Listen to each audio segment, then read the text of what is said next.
삼성전자 주가가 5만 원대로 다시 떨어지면서 약세를 보이고 있습니다. 외국인의 역대 최장 순매도가 이어지면서 일각에서는 위기론이 나오고 있는데요. 경제 분야 소식들은 정철진 경제평론가와 짚어보겠습니다. 어서 오세요. 네, 안녕하십니까. 네. 5만 전자까지 가는데 왜 이렇게 떨어지나요? 일단 주식이라는 것이 누군가 많이 팔면 떨어지지 예. 않겠습니까? 외국인 투자자가 많이 팔아서 여기까지 왔다. 이제 이건 수급이라고 얘기하고요. 재료적인 측면에선 삼성전자가 지금 대세라고 하는 AI 반도체에 들어가는 메모리 부분, 우리가 그걸 HBM3, 그중에 이제 더 익스텐션, 3 2단계까지 왔거든요. 예. HBM3의 8단, 10단 다 모두 못한 바람에 수급과 재료 모두가 부진했고, 더 중요한 것은 주식은 더 앞을 보잖아요. 예.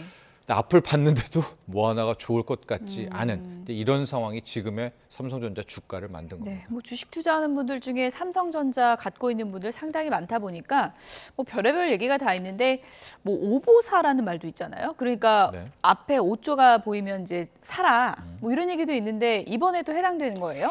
조금 더 체크를 해 보셔야 될 것 같습니다. 이번에는 이제 어제까지가 26거래일 연속 외국인 투자자의 순매도였어요. 근데 지금까지 외국인들이 자고 일어나면 팔고, 자고 일어나면 팔고, 이 순매도가, 연속 순매도가 25거래일이었거든요. 근데 갱신을 했죠. 근데 오늘도 제가 아침에 놓고 보니까 외국인이 살 것 같지는 않거든요.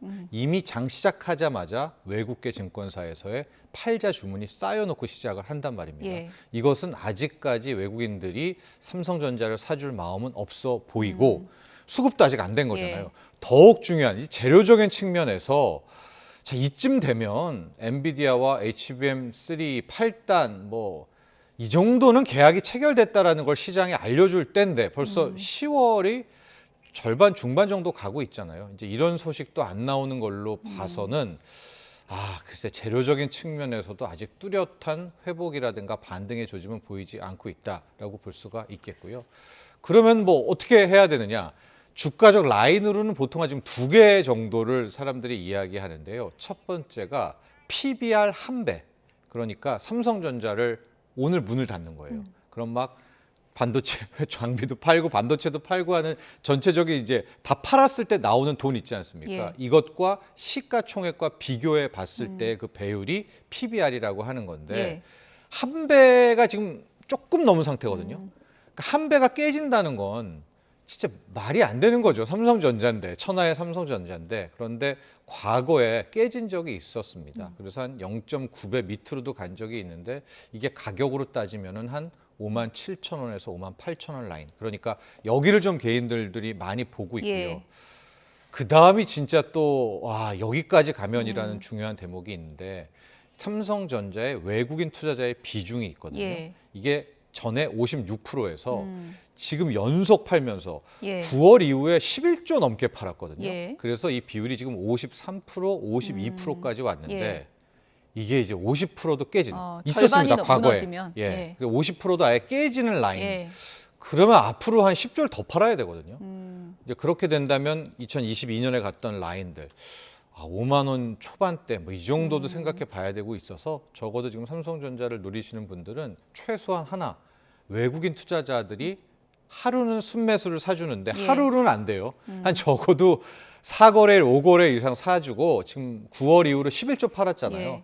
한 2조 이상은 인간적으로 사줬을 때 따라 들어가도 되겠다라는 좀 이제부터는 미리 가서 뭘 해본다기보다는 대응을 할 영역이다 예. 이렇게 보고 있습니다. 이러다 보니까 지금 뭐 미래전략실도 돌아와라, 뭐 이재용 등기 임원 복귀해라, 꺼낼 수 있는 카드 다 꺼내라, 지금 위기다 이런 얘기들 나오고 있거든요. 네. 실제로 뭐 이재용 리더십에 좀 위기가 왔다 이렇게도 볼 수 있는 건가요? 조직 문화의 위기라는 것에서는 많이들 공감하는 것 예. 같습니다. 그럼 그 조직 문화는 누가 만들었느냐? 이재용 회장의 리더십. 뭐 이렇게 이야기는 풀어갈 수가 있을 것 같은데요.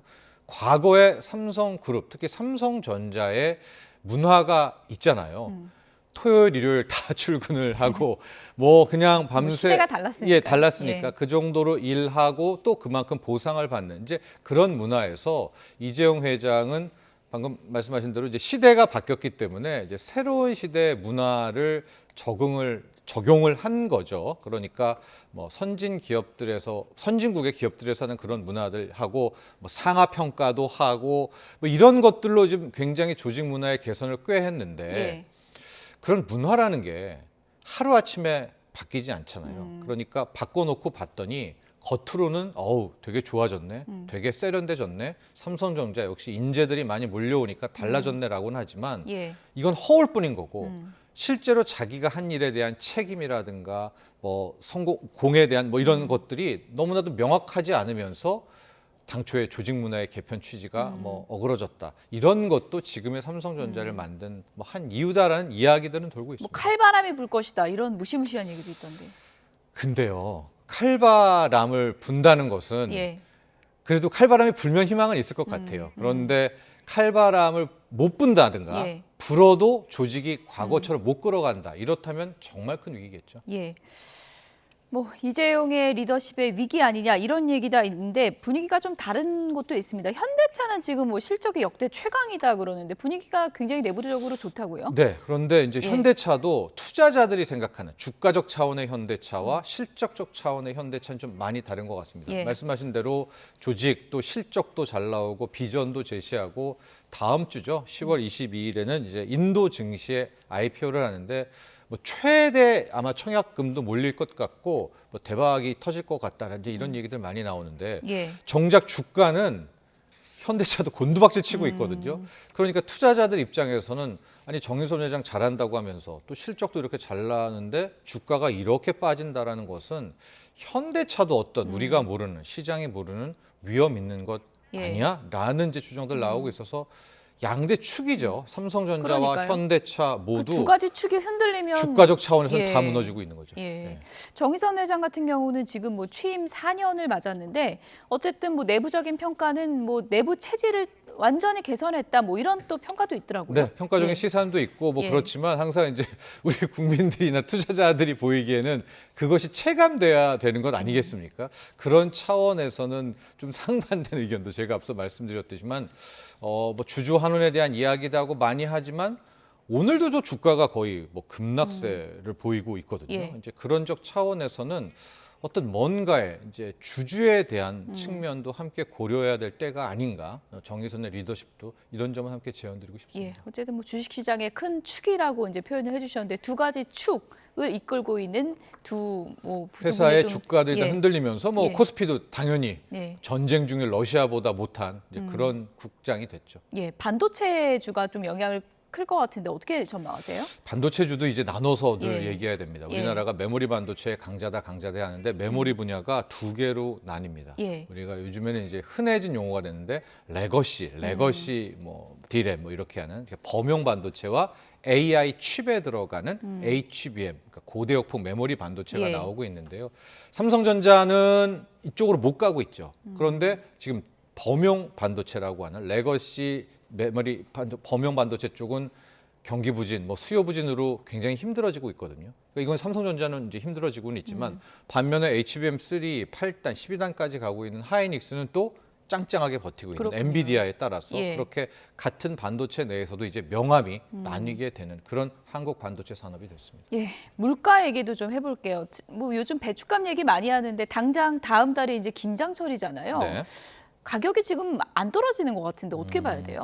이게 이제 떨어졌지만 다음 달 그러니까 11월의 배추 가격으로는 이거는 이제 입이 벌어질 정도의 높다라고 보여지는데 아마 배추 가격 높다는 얘기 많이 들어보셨고 한 폭에 5,000 만 원이 지금 넘었다. 넘은 거. 예. 뭐 2만 원이 간다. 예. 그러다 6,000원 지금 5,000원대까지 떨어졌는데요. 이걸 떨어졌다라고 볼 수가 또 없는 게 예. 11월은 가장 배추가 공급이 많이 되는 수요가 폭증하죠. 수요도 폭증하지만 예. 공급도 폭증을 예. 해요. 왜냐하면 우리나라는 배추가 4번 이제 수확이 되는데 예. 보통 이제 4월, 9월이 가장 여름 배추 안 나오니까 힘들지만 10월, 11월부터는 배추가 쏟아지거든요. 가을 배추들 나오면서 그럼에도 불구하고 지금 11월로는 이 5천 원대라는 배추 한 포기당 가격은 역대 최대거든요. 게다가 이제 이야기하신 대로 김장철이기 때문에 실질적으로 많은 가정에서는 이 배추 가격 때문에 부담을 좀 느낄 수 있다 이렇게 보여집니다. 예, 워낙에 뭐 김장도 김장이지만 김치 쓰는 음식이 이제 워낙에 많다 보니까 네. 외식 물가까지 또 올라갈 수 있다 이런 걱정도 많이 나오고 있고 요즘에 돌아다니면서 이게 귀해졌습니다. 토마토가 지금 뭐 빠지고 있다 그래서 네. 햄버거에 지금 토마토 없는 햄버거가 있다면서요? 그렇죠. 근데 이제 약간 이것도 그러니까 케이스 예. 바이 케이스인 것 예. 같아요. 제가 어제 저 뉴스를 보고 갔거든요. 여기 상암동에. 근데 예. 거긴 토마토가 있더라고요. 아, 그렇습니까? 그런데 토마토를 빠진 영업점도 있고 그럴 경우에는 이제 다른 외식 상품권이라든가 이제 가격에 대한 보상을 해준다라고 하는데요. 예. 현재 맥도날드 코리아, 한국 맥도날드는 국내 수급 토마토를 사용을 한다라고 합니다. 예. 그런데 지금 배추 못지않게 야채류들이 다 작황부진, 다 이상 기후죠. 이상 기후는 아마 우리 국민분들도 체감하시는 부분이어서 예. 토마토 역시도 작황부진의 품귀 현상 나오면서 가격이 폭증을 하니까 햄버거도 마진이 크게 남는 상품은 아니잖아요. 지금 햄버거 그림이 나오고 있는데 사실 햄버거 안에 저 토마토하고 양상추가 또 핵이잖아요. 네. 핵심이잖아요. 네. 근데 양상추도 지금 빠지고 있다 그러더라고요. 네, 롯데리아 예. 같은 경우에서는 또 예. 양상추 품귀 현상이고 그래서 당분간 이런 현상들은 꽤 오래 지속될 것 같은데 문제는 이상기후가 과거에는 한 번 이상기후잖아요. 그럼 그 다음에는 돌아와요. 그러니까 한 해는 힘들었지만 그 다음에는 가령 이번에 뭐 배추가 가격 올랐다, 토마토가 가격 올랐다 하면은 그걸 많이 짓는 거예요. 농민들이. 그러면서 가격이 떨어지고 뭐 이런 문제가 생겼는데 지금은 2년, 3년째 이상기후가 이어지니까 아예 전반적으로 구조적인 야채류 가격, 먹거리 가격의 이제 가격 상승, 레벨업 단계가 나올 수 있기 때문에 햄버거 레시피가 바뀌어야 되는 겁니까? 내지는 아예 가격 밴드가 올라가겠죠. 예. 예, 그런 상황까지 처해 있는 겁니다. 예. 이상 기후다 보니까 햄버거 맛까지 달라진 아주 씁쓸한 풍경이 연출되는 것 같습니다. 지금까지 정철진 경제평론가였습니다. 고맙습니다.